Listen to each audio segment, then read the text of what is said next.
Hi guys! Hope you're having a great day. Ready to read some more of Black Beauty. We're on chapter 21. It's called The Parting. I had now lived in this happy place 3 years, but sad changes were about to come over us. We heard from time to time that our mistress was ill. The doctor was often at the house, and the master looked grave and anxious. Then we heard that she must leave her home at once and go to a warm country for 2 or 3 years. The news fell upon the household like the tolling of a death bell. Everybody was sorry, but the master began directly to make arrangements for breaking up his establishment and leaving England. We used to hear it talked about in our stable. Indeed, nothing else was talked about. John went about his work silent and sad, and Joe scarcely whistled. There was a great deal of coming and going. Ginger and I had full work. The first of the party who went were Miss Jessie and Flora and their governess. They came to bid us good-bye. They hugged poor Merrylegs like an old friend, and so indeed he was. Then we heard what had been arranged for us. Master had sold Ginger and me to an old friend of his, the Earl of Worcestershire, for he thought we should have a good place there. Merrylegs he had given to the vicar, who was wanting a pony for Miss Blomefield, but it was on the condition that he should never be sold, and when he was past work that he should be shot and buried, which was the most humane treatment for an old or sick horse, as opposed to just letting them suffer, or worse yet, being sent to like a worse awful place called a slaughterhouse. So I know it sounds terrible to be shot and buried, but that might actually be the nicest thing they could do for an old or sick horse. So Joe was engaged to take care of him and to help in the house, so I thought that Merrylegs was well off. John had the offer of several good places, but he said he should wait a little and look around. The evening before they left, the master came into the stable to give some directions and to give his horses the last pat. He seemed very low-spirited. I knew that by his voice. I believe we horses can tell more by the voice than many men can. "Have you decided what to do, John?" he asked. "I find you have not accepted any of those offers."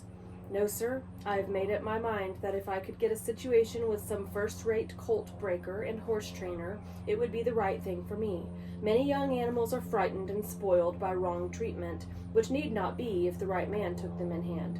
I always get on well with horses, and if I could help some of them off to a fair start, I should feel as if I was doing some good. What do you think of it, sir?" "I don't know a man anywhere," said master, "that I should think so suitable for it as yourself. You understand horses, and somehow they understand you, and in time you might set up for yourself. I think you could not do better. If in any way I can help you, write to me. I shall speak to my agent in London and leave your character with him." Master gave John the name and address, and then he thanked him for his long and faithful service, but that was too much for John. "Pray don't, sir, I can't bear it. You and my dear mistress have done so much for me that I could never repay it. But we shall never forget you, sir, and please God, we may some day see mistress back again like herself. We must keep up hope, sir." Master gave John his hand, but he did not speak, and they both left the stable. The last sad day had come. The footman and the heavy luggage had gone off the day before, and there were only master and mistress and her maid. Ginger and I brought the carriage up to the hall door for the last time. The servants brought out cushions and rugs and many other things. When all were arranged, master came down the steps carrying the mistress in his arms. I was on the side next to the house, and could see all that went on. He placed her carefully in the carriage while the house servants stood around crying.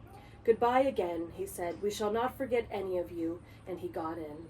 "Drive on, John." Joe jumped up, and we trotted slowly through the park and through the village, where the people were standing at their doors to have a last look and to say, "God bless them." When we reached the railway station, I think mistress walked from the carriage to the waiting room. I heard her say in her own sweet voice, "Goodbye, John. God bless you." I felt the rein twitch, but John made no answer. Perhaps he could not speak. As soon as Joe had taken the things out of the carriage, John called him to stand by the horses while he went on the platform. Poor Joe. He stood close up to our heads to hide his tears. Very soon the train came puffing up into the station. Then 2 or 3 minutes and the doors were slammed shut. The guard whistled and the train glided away, leaving behind it only clouds of white smoke and some very heavy hearts. When it was quite out of sight, John came back. "We shall never see her again," he said. "Never." He took the reins, mounted the box, and with Joe drove slowly home, but it was not our home now. That's the end of part 1, it says. So tomorrow we'll get to begin reading part 2, which is chapter 22. So the mistress must have had tuberculosis, which I've recently learned had lots of different ways of displaying, but one common one was with a very bad cough where your lungs would be in really bad shape, and so they would send people to a warm place like the ocean, the beach, kind of like by where you live probably, because the salt and the clean air and the humidity and the heat was supposed to be good for them.